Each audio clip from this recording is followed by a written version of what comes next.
اعوذ باللہ من الشیطان الرجیم بسم اللہ الرحمن الرحیم۔ جی ناظرین، آج آپ کو دین کے متعلق بیان کروں گا کہ دین کیا ہے اور یہ ہماری زندگیوں میں کیسے آئے گا، اس کے لیے ہمیں کن کن احکامات پر عمل کرنا ہوگا۔ اسی سلسلے میں ایک حدیث ہے، حضرت ابو ہریرہ رضی اللہ تعالیٰ عنہ سے روایت ہے کہ رسول اللہ صلی اللہ علیہ وآلہ وسلم ایک دن لوگوں میں بیٹھے ہوئے تھے کہ اتنے میں ایک شخص آیا اور بولا، یا رسول اللہ، ایمان کسے کہتے ہیں؟ آپ صلی اللہ علیہ وآلہ وسلم نے فرمایا کہ ایمان یہ ہے کہ تو یقین کرے دل سے اللہ پر اور اس کے فرشتوں پر اور اس کی کتابوں پر اور اس سے ملنے پر اور اس کے پیغمبروں پر اور یقین کرے قیامت میں زندہ ہونے پر۔ پھر وہ شخص بولا کہ یا رسول اللہ صلی اللہ علیہ وآلہ وسلم، اسلام کیا ہے؟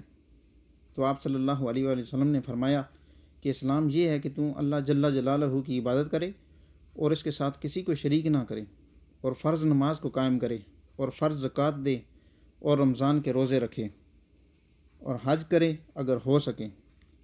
پھر وہ شخص بولا، یا رسول اللہ صلی اللہ علیہ وآلہ وسلم، احسان کسے کہتے ہیں؟ تو آپ صلی اللہ علیہ وآلہ وسلم نے فرمایا کہ تو عبادت کرے اللہ کی جیسے کہ اسے دیکھ رہا ہے۔ اگر تو اس کو نہیں دیکھتا، یعنی توجہ کا یہ درجہ نہ ہو سکے، تو اتنا ہو کہ وہ تجھے دیکھ رہا ہے، تو اس کو احسان کہتے ہیں۔ تو پھر وہ شخص بولا، یا رسول اللہ صلی اللہ علیہ وآلہ وسلم، قیامت کب ہوگی؟ تو آپ صلی اللہ علیہ وآلہ وسلم نے فرمایا کہ جس سے قیامت کے بارے میں پوچھتے ہو وہ پوچھنے والے سے زیادہ نہیں جانتا، لیکن اس کی نشانیاں میں تجھ سے بیان کرتا ہوں کہ جب لونڈی اپنے مالک کو جنے گی تو یہ قیامت کی نشانی ہے، اور جب ننگے بدن ننگے پاؤں پھرنے والے لوگ سردار بنے تو یہ قیامت کی نشانی ہے، اور جب بکریاں یا بھیڑیں چرانے والے بڑی بڑی عمارتیں بنائیں تو یہ بھی قیامت کی نشانی ہے۔ قیامت ان 5 چیزوں میں سے ہے جن کو اللہ تعالیٰ کے سوا کوئی نہیں جانتا۔ پھر رسول اللہ صلی اللہ علیہ وآلہ وسلم نے یہ آیت پڑھی جس کا ترجمہ یہ ہے کہ اللہ ہی جانتا ہے قیامت کو، اور وہی اتارتا ہے پانی کو، اور جانتا ہے جو کچھ ماں کے رحم میں ہے، اور کوئی نہیں جانتا کہ وہ کل کیا کرے گا، اور کوئی نہیں جانتا کہ وہ کس ملک میں مرے گا۔ اللہ ہی جاننے والا اور خبردار ہے۔ سورۃ اللقمان آیت نمبر 34۔ پھر وہ شخص پیٹھ موڑ کر چلا گیا تو رسول اللہ صلی اللہ علیہ وآلہ وسلم نے فرمایا کہ اس کو پھر واپس لے آؤ۔ لوگ اس کو لینے چلے لیکن وہاں کچھ نہ پایا، یعنی اس شخص کا نشان بھی نہ ملا۔ تب آپ صلی اللہ علیہ وآلہ وسلم نے فرمایا کہ وہ جبرائیل علیہ السلام تھے اور تم کو دین کی باتیں سکھانے آئے تھے۔ ایمان کے لیے تقدیر پر یقین لانا نہایت ضروری ہے، اچھا ہو یا برا سب اللہ ہی کی طرف سے ہے۔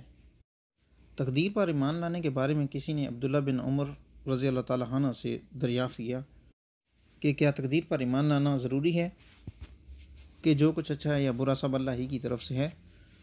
تو آپ نے فرمایا، اگر کسی کے پاس احد پہاڑ کے برابر سونا ہو پھر وہ اس کو اللہ کی راہ میں خرچ کرے تو اللہ تعالیٰ اس کو اتنی دیر تک قبول نہیں فرمائے گا جب تک کہ وہ تقدیر پر ایمان نہیں لائے گا۔ اس لیے تقدیر پر ایمان لانا نہایت ضروری ہے۔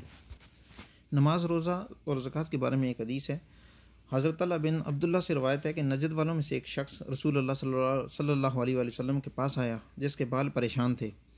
اس کی آواز کی گنگناہٹ ہم سن رہے تھے لیکن سمجھ میں نہیں آتا تھا کہ کیا کہتا ہے، یہاں تک کہ وہ رسول اللہ صلی اللہ علیہ وآلہ وسلم کے قریب آیا، تب معلوم ہوا کہ وہ اسلام کے بارے میں پوچھتا ہے۔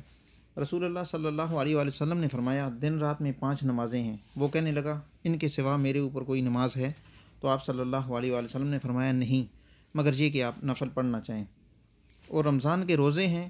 وہ کہنے لگا، مجھ پر رمضان کے سوا اور کوئی روزہ ہے؟ تو آپ صلی اللہ علیہ وآلہ وسلم نے فرمایا، نہیں، مگر یہ کہ آپ نفل روزہ رکھنا چاہیں۔ پھر آپ صلی اللہ علیہ وسلم نے اس سے زکوٰۃ کا بیان کیا۔ وہ کہنے لگا، مجھ پر اس کے سوا اور کوئی چیز ہے؟ تو آپ صلی اللہ علیہ وآلہ وسلم نے فرمایا، نہیں، مگر یہ کہ آپ نفل ثواب کے لیے صدقہ دینا چاہیں۔ راوی کہتا ہے، پھر وہ شخص پیٹھ موڑ کر یہ کہتے ہوئے چلا گیا، اللہ کی قسم، میں نہ ان سے زیادہ کروں گا نہ ان میں کمی کروں گا۔ تو رسول اللہ صلی اللہ علیہ وآلہ وسلم نے فرمایا، اگر یہ سچا ہے تو کامیاب ہوا۔ اللہ پاک ہم سب کو صحیح دین کو سمجھنے اور اس پر عمل کرنے کی توفیق عطا فرمائے۔ وما علینا الا البلاغ۔ جزاک اللہ خیر۔